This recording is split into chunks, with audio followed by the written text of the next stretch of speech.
सच्चिदानन्दरूपाय विश्वोत्पत्त्यादिहेतवे तापत्रयविनाशाय श्रीकृष्णाय वयं नुमः।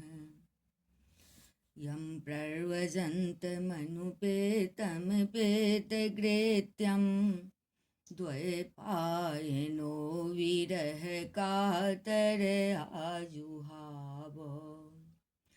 पुत्रेति तन्मयतया तर्वो विनेदोस्तं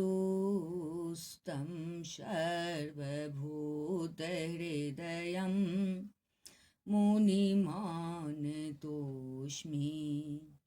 निगमकल्पतरोर्गलितं फलम् शुकमुखादिमितद्रवसंयुतं पिबत भागवतं रसमालयं मुहुरहुरसिका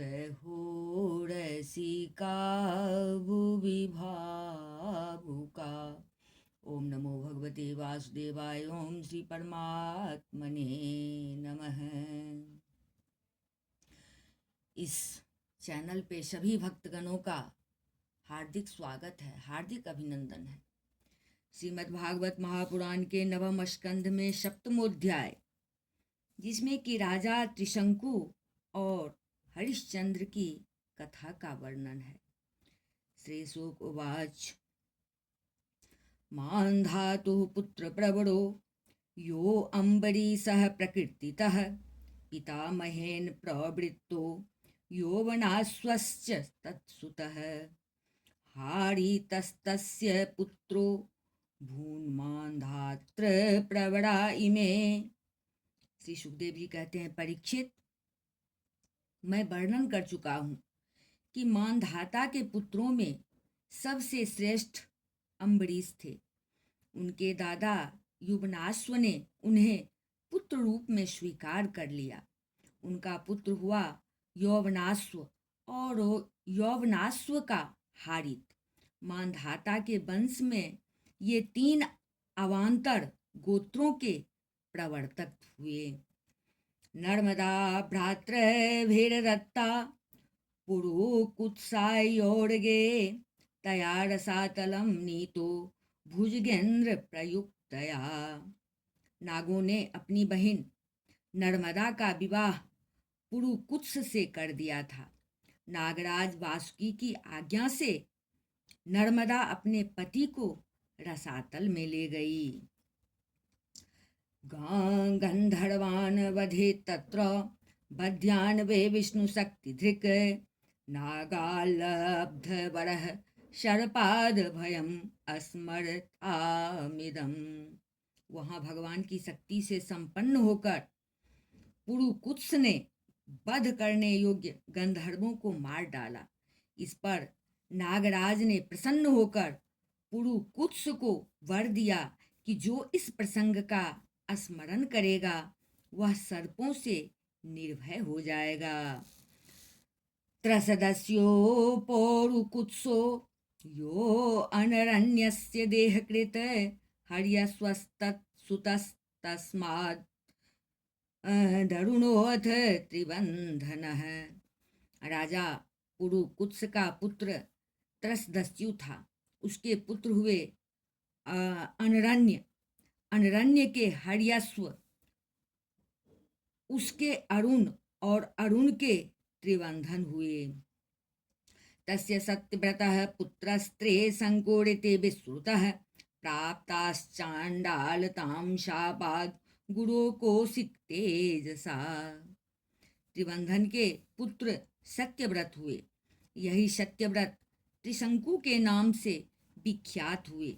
यद्यपि त्रिशंकु अपने पिता और गुरु के शाप से चांडाल हो गए थे, परंतु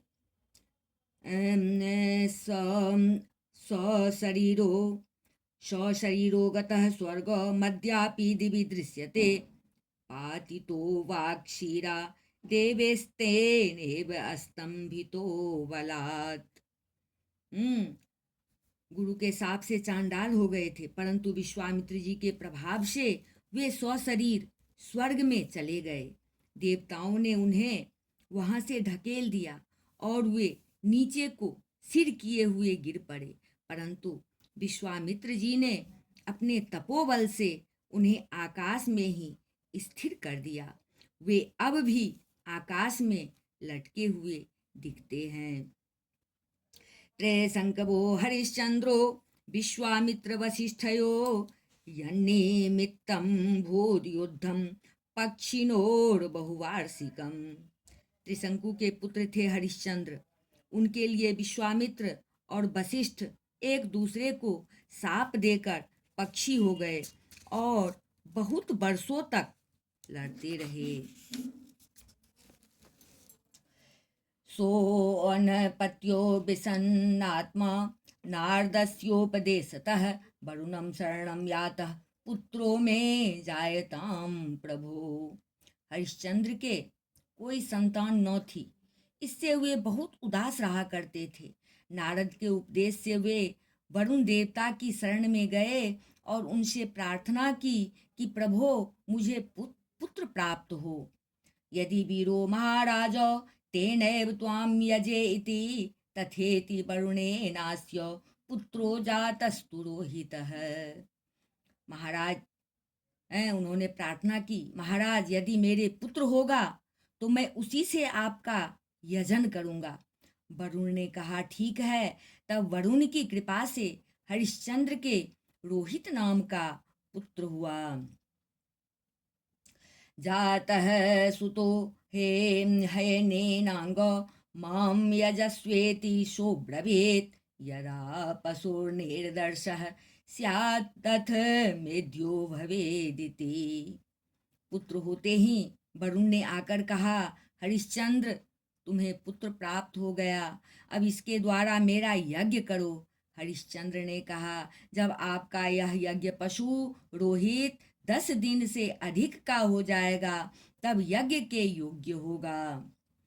निर्दशे च स आगत्य यजस्वेत्याह सो अब्रवीत् दंता पशुर यज्ञाये रन्नथ मेध्यो भवेदिति। 10 दिन बीतने पर वरुण ने आकर फिर कहा, अब मेरा यज्ञ करो। हरिश्चंद्र ने कहा, जब आपके यज्ञ पशु के मुंह में दांत निकल आएंगे तब वह यज्ञ के योग्य होगा। जाता दंता यजस्वेति सो प्रत्याहत सोब्रवीत् यदा पतन्यस्य दंता अथ मेध्यो भवेदिति। दांत उग आने पर वरुण ने कहा, अब इसके दांत निकल आए, मेरा यज्ञ करो। हरिश्चंद्र ने कहा, जब इसके दूध के दांत गिर जाएंगे तब यह यज्ञ के योग्य होगा। जाता दंता यजस्वेति सो प्रत्याहात सोब्रवीत् यदा पतंत यस्य दंताथ मेध्यो भवेदिति। दूध के दांत हैं। हरिश्चंद्र ने कहा, जब इसके दूध के दांत गिर जाएंगे तब यह यज्ञ के योग्य होगा। पशु निरपदिता दंता यजस्वेत्याह सोब्रवीत् यदा पशु पुनर्दंता जायन्ते अथ पशु शुचि। दूध के दांत गिर जाने पर वरुण ने कहा, अब इस यज्ञ पशु के दांत गिर गए, मेरा यज्ञ करो। हरिश्चंद्र ने कहा, जब इसके दोबारा दांत आ जाएंगे तब यह पशु यज्ञ के योग्य हो जाएगा। पुनर्जाता यजस्वेति सो प्रत्याहात सोब्रवीत् सान्नाहिको यदा राजन राजन्यो अथ पशु शुचिः।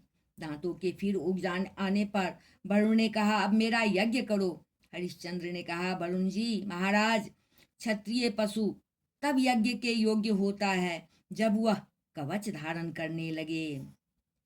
इति पुत्रानुरागेण स्नेहयन्त्रेत चेतसा कालं वंचयेतां तं तमुक्तो देवस्तमैक्षत। सुखदेव जी कहते हैं, परीक्षित, इस प्रकार राजा हरिश्चंद्र पुत्र के प्रेम से ही हीला हवाला करके समय टालते रहे। इसका कारण यह था कि पुत्र स्नेह की फांसी ने उनके हृदय को जकड़ लिया था। वे जो जो समय बताते, वरुण देवता उसी की बाट देखते। रोहितस्तद विज्ञाय पितुः कर्म चिकीर्षितं प्राणप्रेप्यो प्राणपेप्सोर्धनुष्प्रापानिरण्यं प्रत्यपद्यत। जब रोहित को इस बात का पता चला कि पिताजी तो मेरा बलिदान करना चाहते हैं, तब वह अपने प्राणों की रक्षा के लिए हाथ में धनुष लेकर वन में चला गया। पितरं वरुणग्रस्तं श्रुत्वा जातमहोदरं रोहितो ग्राम में आय तमिंद्रः प्रत्यसेधत। कुछ दिन के बाद उसे मालूम हुआ कि वरुण देवता ने रुष्ट होकर मेरे पिताजी पर आक्रमण किया है, जिसके कारण वे महोदर रोग से पीड़ित हो रहे हैं। तब रोहित अपने नगर की ओर चल पड़ा, परंतु इंद्र ने आकर उसे रोक दिया। भूमे पर्यटनं पुण्यम तीर्थ क्षेत्र निसेवने रोहितायादिश्चक्र शोप्यरण्ये बसत समाम। उन्होंने कहा, बेटा रोहित, यज्ञ पशु बनकर मरने की अपेक्षा तो पवित्र तीर्थ और क्षेत्रों का सेवन करते हुए पृथ्वी में विचरना ही अच्छा है। इंद्र की बात मानकर वह 1 वर्ष तक और वन में ही रहा। एवं द्वितीय तृतीय चतुर्थे पंचमे तथा अभेत्याभेत्य स्थवीरो विप्रो भूत्वा वित्रः। इसी प्रकार दूसरे, तीसरे, चौथे और 5वें वर्ष भी रोहित ने अपने पिता के पास जाने का विचार किया, परंतु बूढ़े ब्राह्मण का वेश धारण कर हर बार इंद्र आते और उसे रोक देते।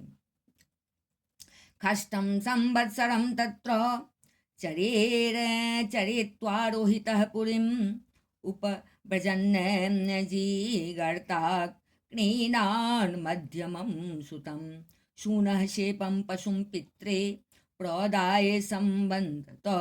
ततः पुरुषमेधेन हरिश्चन्द्रो महायशाः मुक्तोदरो अयजर देवान् वरुणादीन् महत्कथः विश्वामित्रो भवत् तस्मिन् होता चार्ध्वयोरात्मवान् जमदग्नेरभूत् ब्रह्म वसिष्ठो आयास्य सामगः तस्मै तुष्टो ददाविन्द्रः सातकौम्भमयं रथम्।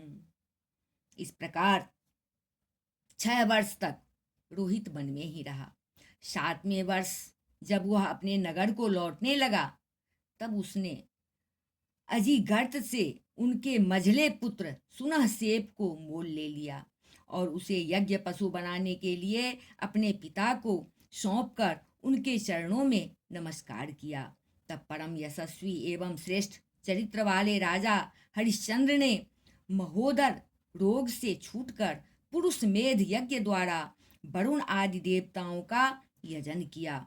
उस यज्ञ में विश्वामित्र जी होता हुए, परम संयमी जमदग्नि ने अधवर्यु का काम किया, वशिष्ठ जी ब्रह्मा बने और अयास्य मुनि शामगान करने वाले उद्गाता बने। उस समय इंद्र ने प्रसन्न होकर हरिश्चंद्र को एक सोने का रथ दिया।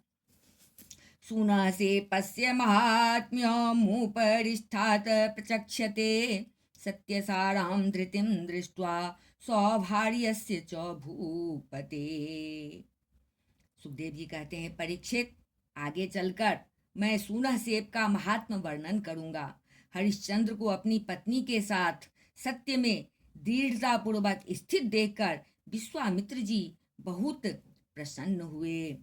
विश्वामित्रो भृशं प्रेतो ददाव विहतां गतिं मनः पृथिव्यां तां भेस् तेजसापो नीलेन तत् खेवायुं धारयस्तश्च भूतादोतं महात्मनि तस्मिन् ज्ञानकलां ध्यात्वा तया ज्ञानं विनिर्दहन्।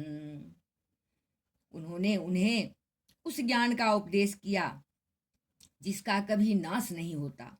उसके अनुसार राजा हरिश्चंद्र ने अपने मन को पृथ्वी को जल में, जल को तेज में, तेज को वायु में, अहंकार में, तेज को वायु में और वायु को आकाश में स्थिर करके आकाश को अहंकार में लीन कर दिया।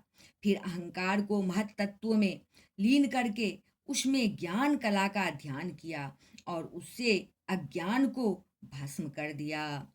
हे त्वां तां स्वेन भावेन निर्वाण सुख संविदा अनिर्देश्या प्रतकर्येण तस्थो विध्वस्त बंधन।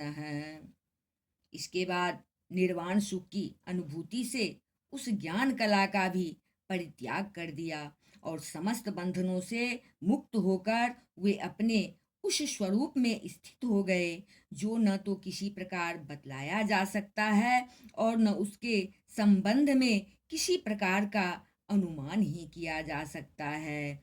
इति श्रीमद्भागवते महापुराणे पारमहंस्यां संहितायां नवम स्कंधे हरिश्चंद्रोपाख्यानम नाम सप्तमोध्याय। बोले वृंदावन बिहारी लाल की जय, राजा रामचंद्र की जय, अम्बा जनक नंदनी की जय, भास्कर भगवान की जय, बजरंग बली की जय, उमापति महादेव की जय, श्रीमद्भागवत महापुराण की जय। बोलिए सब संतन की जय। जय जय श्री राधे।